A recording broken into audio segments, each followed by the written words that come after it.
بسم الله الرحمن الرحيم. ويل للمطففين الذين إذا اكتالوا على الناس يستوفون وإذا كالوهم أو وزنوهم يخسرون ألا يظن أولئك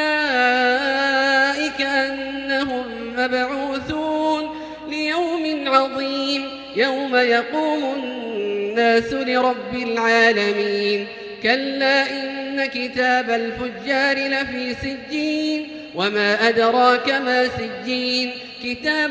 مرقوم ويل يومئذ للمكذبين الذين يكذبون بيوم الدين وما يكذب به إلا كل معتد أثيم إذا تتلى عليه آياتنا قال أساطير الأولين كلا بل ران على قلوبهم ما كانوا يكسبون كلا إنهم عن ربهم يومئذ لمحجوبون ثم إنهم لصالوا الجحيم ثم يقال هذا الذي كنتم به تكذبون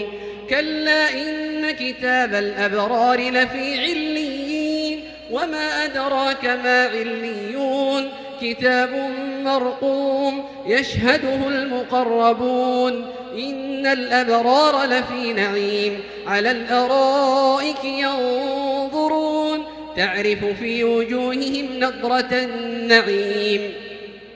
يسقون من رحيق مختوم ختامه مسك وفي ذلك فليتنافس المتنافسون ومزاجه من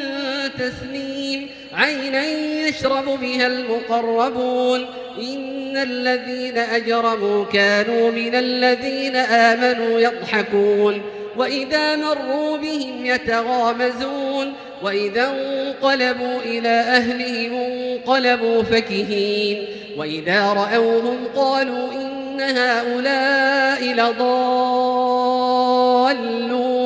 وما أرسلوا عليهم حافظين فاليوم الذين آمنوا من الكفار يضحكون على الأرائك ينظرون هل ثوب الكفار ما كانوا يفعلون